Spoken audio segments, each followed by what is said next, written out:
Hello everyone and welcome back to the Redhedge Podcast. Today I'm here with Raphaël Reiner, one of the portfolio manager here at Redhedge Asset Management. And we're here to discuss about these markets and the opportunities that we see on the credit side. So first of all, the first time of Raf, so let's welcome in. Thank you Raf. very much for having me. And so the market, there's, usually Woon is here in the podcast. What we try to do is to discuss what we're seeing, and what are the main threats to this market. I mean, right now, this January was every risk assets was particularly strong. We've seen equities that were very resilient to any catalyst. We've seen any risk indicators on credit, such as indexes, crossover, main in Europe, to be particularly strong. The main lagger, it is the rates environment. Everyone on bonds is what we look at. It is a big lagger right now.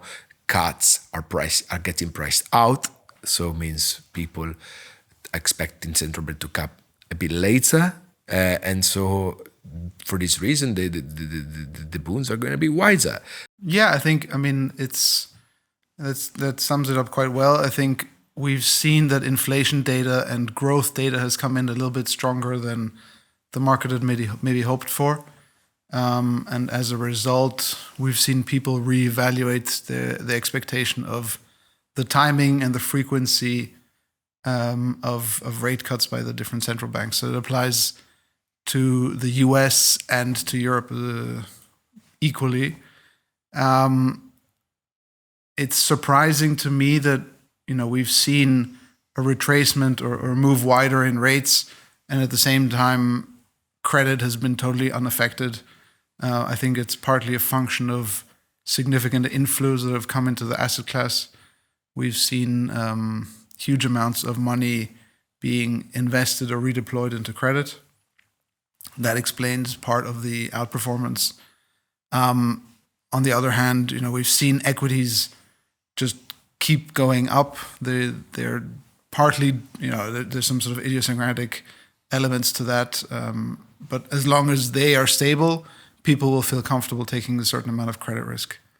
That's the theme. 2023 was what I would define the tourist investors into the bond market, where investors never touch the bond, never touch fixed income at all, will buy because of the credit cycle, the rate cycle, expecting central bank to cut at some point, and especially when it was very clear that we were around peak rates and the trend of inflation was defined, investors started to be aggressively buying absolute yield of bonds, meaning that mostly looking at what the bond yield was rather than the credit and the rates component of the bond itself, causing dislocations and especially compression. By compression, I mean everything gone up in line. And if someone bought an IG bond with an interesting yield early in this cycle, this bond performed very well, and so to have the same amount of performance and yield, you had to go for lower quality and with a higher yield, and this caused the higher quality to stop in drilling and the lower quality to compress to the higher quality, which was really November and December, the compression of those. Now this has paused a bit. I mean, we're still pretty much at the tights in credit terms, credit spread. Yields are higher, mostly exclusively on the rates component, and especially we've seen the compression. We didn't see the compression at all for now. It is interesting to monitor how strong are those hands of those new kind of investors. The idea is they fastly came into the market. Are they going to exit as fast? Because rate stability isn't there. We started to see in the last couple of weeks a bit of profit taking into credit. Obviously, valuation are very stretched and is well flagged, especially on high yield or subordinated debt. It is very difficult to justify where we're trading right now. The question is, yes, we've seen inflows still into the credit market, but where these inflows are coming from, as those tourists into the credit potentially going to disinvest, but and why? I think the main things to watch out is the rates stability. So if inflation doesn't trend lower, that is the main risk, and that we will see credit to go extremely wider from here. But idiosyncratic risks as well. Idiosyncratic risk, I'm talking about what happened. I don't know if you, Rafi, want to talk about that. What happened in the US? Another bank that we never heard of is causing trouble. What about that? We're seeing sort of the price moves and sort of what we already saw last year in REIT specific bonds we saw that in the hybrid space with names like SBB, HBOS, sort of just across the spectrum, CPI. Now we're seeing the impact of the sort of the downturn in residential real estate and commercial real estate specifically on the lending portfolios of banks. The big banks in the past 10 years, we've really seen a divergence between some huge banks that have that cover sort of every single spectrum of the banking business, from advisory business, M&A, trading, and lending as well. And they are relatively immune to this because the lending is a small portion of their business, versus the regional banks, the smaller banks that have really focused much more on lending, and within the lending, they focused a lot more on regional commercial real estate. And so what we're seeing is that there are more and more small regional banks that are running into trouble on their loan portfolios, having to increase their loan loss provisions, having to increase or re-rate sort of, in this case, the bank that we've seen last week ended up having to cut their dividend because they want to make sure that they have enough capital to keep against expected losses on their commercial real estate portfolio. Again, not only in the US, but in Europe, Germany is suffering for the same reason. Commercial real estate has been the elephant in the room. Everyone talked about it, and we're aware of the problem. When investors particularly see headlines about a specific bank, the first reaction is always to say, okay, this is an idiosyncratic risk. This is something very specific. In this case, the bank in New York had a large portfolio of lending to rent-stabilized real estate in New York that has its own specific problems. That may be true. However, you know that when a bank's CRE portfolio starts to run into problems, it's going to come up elsewhere in different banks, maybe for slightly different reasons, but it's not going to stay contained to one specific bank. And that's what we're seeing. We're seeing, this week, the focus was on the German bank, the Deutsche Pfandbriefbank, which again specializes in lending to the real estate sector, with needing to reassure the market that the losses in that portfolio are contained. Banks, their bonds sold off significantly, and this is something that we're going to see, I think, in regular intervals in the coming weeks and months. It's true. In the last 2 weeks, we've seen substantial weakness into the banking sector caused by commercial real estate exposures mainly, but the real estate sector per se didn't sell off at all, which is interesting.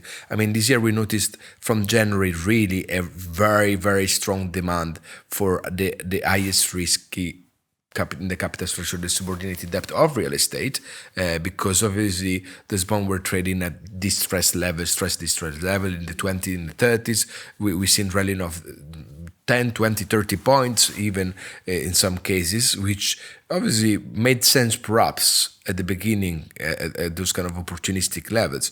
But right now, very little, if none, profit-taking net overall, which is interesting. I mean, how can it be this paradox where the banks exposed to those issuers are suffering and the issuers themselves aren't? This is a bit sometimes the market takes a bit longer to realize those factors. What we always have, obviously, this is our job to find interesting opportunity like this. For us, it is every paradox and every dichotomy is an opportunity, and this is our bread and butter. But it is sometimes focusing on a broader picture rather than a smaller picture. It is the key as an overall investor.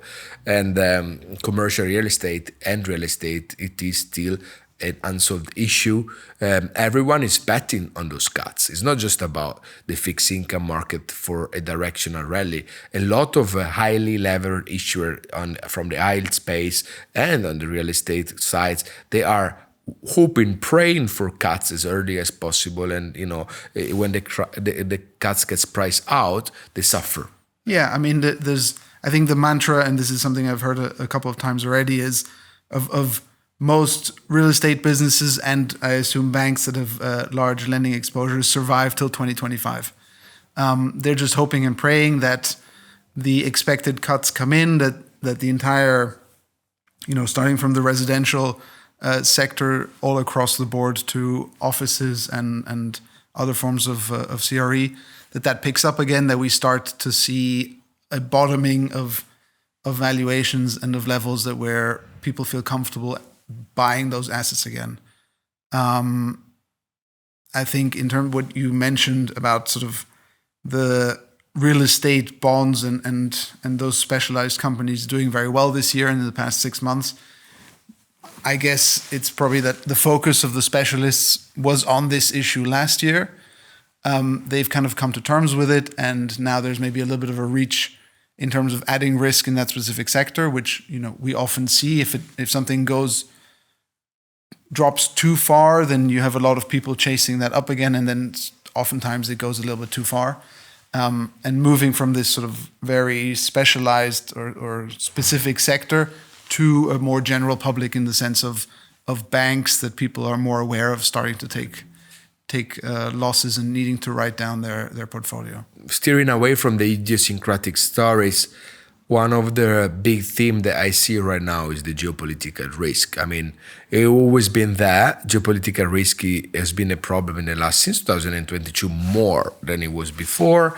We know escalations are everywhere right now. Market is completely ignoring it because, of course, you should be having a risk of scenario where bonds actually goes tighter, a risk flight to quality will have been expected in certain situations right now. But as I remember perfectly 2020, January, February, COVID was very clear and market was keep rallying similarly to now. I'm not saying that we are in a scenario where these escalations are, still remains a clear tailed risk, but the risk is less tailed than it was before. What is around that worries us? Yeah, I think just to sort of go first of all on the impact of inflation and on rates, it's always been very clear that a risk off or geopolitical risk would lead to people, wanting to buy the safest of assets and rates going down. The big difference today in terms of the geopolitical risk that I see is that it's unclear whether that doesn't have quite a significant inflationary pressure. The escalation in the Middle East, the disruption of trade through the Suez Canal, in front of Yemen, all that leads to significantly higher shipping costs. It leads to rerouting of ships across or below the Horn of Africa. All this causes huge supply issues down the line, which we haven't seen yet. You would expect that to sort of feed through the market in 2 or 3 months, and then we'll start to see what the impact of that is. But what we did see in 2020 and 21 is how relatively small disruptions in the supply chain in one part of the world can have huge implications in other parts of the world, especially in the US and Western Europe. Which I agree. My first thesis will have been to be wider rates, to be, moving on the back of this. But oil is not moving, which is making me think that the market is basically ignoring this catalyst and positioning and, cuts pricing being priced out is more what is going on now. Market is not anticipating what is likely to be happening, a bit of a spike at some point of inflation because of the Suez Canal situation. We're referring about the attacks of the ships. It's the rebels, the Houthi rebels. The Houthi rebels, Yeah. by the rebels attacking the boats, and so having to deviate, and higher cost oil should be going up, and obviously the supply chain costs impact. Yeah, so I mean the insurance on these shipping routes has increased 3 to 5-fold. So that's Plus- a significant increase Plus already. a longer journey, which is Yeah. longer time frame and higher Yeah. cost. There is a clear impact which should be inflationary. But when this situation started, bonds were going tighter and tighter and tighter, and so it means now I just don't feel market is pricing this in. No, I mean I think the market, or credit markets. I can't speak for everything else, but so many times in the past 5 years there've been sort of conflicts or risks that have seemed to be imminent and that never materialized, and I think it's gotten relatively immune to these risks that aren't immediate. Which I agree, and the traders' trade is to wait. When this happens, the problem, realizing we decide what to do. Yeah. This is what the market, in most of the cases, thinks. And anticipation, it is most of the times in the direction of the portfolio. So it is an anticipation of something that could move substantially the portfolio, which is not tail anticipations. What else are we seeing? I was seeing the sub-seniors, which is probably what is our attention as a firm has been particularly dedicated this year. Sub-seniors spread at the tides means there is not much premium to be holding subordinated debt. From I think that historical kind level. of ties into what you said earlier about investors reaching for additional risk. They're pretty comfortable now moving down the capital structure, and as a result, we've seen a compression both on the corporates and the financial side between corporate hybrids and seniors on one part, and then between seniors and then all the lower parts of the bank's capital structure. What surprised me once again, we have had problems on both in the US regional banks and into Germany, a bit less regional bank, but still, we've seen problems into the banking system, and the sub-senior didn't widen yet, which is interesting. Again, so markets be anchoring their positioning. Perhaps investment committee didn't take decision yet, and passive flows dominating here. Again, higher yield, the better. We're seeing much less buying, so we're not seeing tightening on that sense, but we just didn't see widening on those spreads. I think also to that point, I would say that maybe over the past 2-3 years, with the increase in passive credit funds in the form of ETFs, that has also changed the dynamic in the sense that until we start to see real losses, sort of mark-to-market losses on those ETFs, people will not take out their money. And so we will see these ratios remain relatively stable until there's an external factor that forces this to move. I think there's just less proactive fund managers out there who are really driving the compression or decompression sort of on a day-to-day basis. I guess the other big theme, which is a bit muted this year compared to last year, is the CTA and all the systematic technicals, especially in our world, are expressed into indexes. And obviously, when talking about momentum following strategies, we have seen in 2023 those strategies to amplify momentum in a way that by getting longer and longer on the momentum, and especially buying credits and so selling protection on credits whenever the rates stabilize. And I haven't perceived yet as big as the unwinding on the trade. I mean, definitely the indexes, they feel weaker this week. Equities is quite strong, and indexes are muted, unchanged, small wider to small tighter. Obviously, because the rates volatility spiked a bit, those momentum strategies are likely to be not adding on risk, if not reducing, through those CDS indexes. It would be very interesting to see, in case of a spike of vol on rates, if there is actually starting to be put in on short position, and how the market will react on that, because I think market is more fragile, obviously, when it goes against the overall positioning. So when the market is going wider, will be more fragile, and I'm very curious, even intellectually, to see how this will have an impact on cash, because obviously cash is what the everyday person will trade. Yeah, I think there's been a couple of different sort of ways that we've seen these systematic accounts express views this year. On the one hand, they've been pretty active selling vol, which does then, just as a result of the positioning of dealers, mean that index as an asset class is much more stable.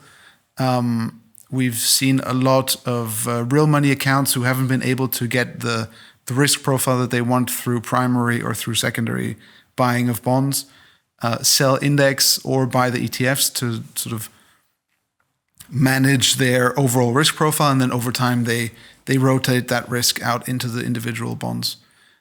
So I would expect on any spike in volatility, we should see index and ETFs underperform, because these real money accounts will typically sort of rotate out of their positions then.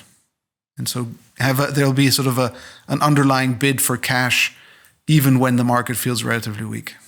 It was interesting in the back of what you just said. At the beginning of the year, the bank's supply was quite strong. Corporate supply a bit muted. I guess corporate supply and bank supply was well absorbed. Obviously, banks historically come out with a bit of a more premium to place bonds. Crédit Agricole kept coming. Every 2 weeks, every week almost, there was a new issue on a different part of the curve. I guess, as you said, real money are waiting for this supply. There is no rush to jump back into the market. Perhaps having a bit of a premium. I wonder if issuers right now, opportunistically, after the blackout period, are willing to more aggressively offer a bit of a premium to just refinance a segment of the curve, which I think it is the case, just because uncertainty is a certainty right now. Yeah. I would expect them to be very aggressive in terms of coming to the market. You know, if you look at it where we are today versus 6 months ago, both on the rates component and the credit component, we're significantly tighter. And I think that all the people at the corporates in charge of managing their financing needs will look at that and say, you know what, before we go into summer, where who knows, there might be other issues that pop up, maybe rates will go significantly wider if inflation picks up again. Why don't we just use this moment now? Maybe it's not the tightest point of the year, but at least then we're done with that. At least they printed something, and then they can wait for the next one and be more patient into the data. So and we've seen that also on the high yield side. I mean, the high yield issuers have been pretty keen to come to the market. We've seen deals that have done very well, well oversubscribed, as there's a lot of demand for the riskier part of the spectrum. The last point, perhaps, for this conversation is the data that we're waiting next week. It is CPI, US CPI data, which is probably the key. I guess the key will be if we don't see a down-ticking trend, but basically we will risk of going back in the higher for longer scenario because inflation is kind of stale at the moment. It's not trending in the way the market has expected. What is happening now? What do you think would happen now if the data will be showing a stronger, lower trend? Yeah, I think what people will look at is the CPI that comes out, but also any revisions for the past data. I think the central banks have done a pretty good job at making clear that they need to see more progress on inflation before really starting to cut, but at the same time communicated to the market that it's not a question of if they will cut, but rather when. So will they push it back by 3 months or 6 months? If we see a big beat on CPI where the number comes in much, much higher than expected, then I think the market will have to reframe its thinking and maybe push back those cuts by even more, maybe 6 months, or till the end of the year, versus now when we're still looking at March or sort of in the summer, early summer, for the first cuts to materialize. So all the eyes on the data, and especially for us, the credit side of things will be interesting to see the behaving of new and old investors into the fixed income space post data. Either way, because let's not forget that the rally of the past 3-4 months was really driven by a inflation expectations coming down, by everyone anticipating cuts by the central banks. If that reverses, then there's really no reason why credit should stay at these tight levels. I agree, and so we all wait for the data, and we will speak again to our next episode in a month time. And thank you very much for listening, and speak with you all soon. Goodbye. Perfect. Thank you very much. Raph. Bye-bye.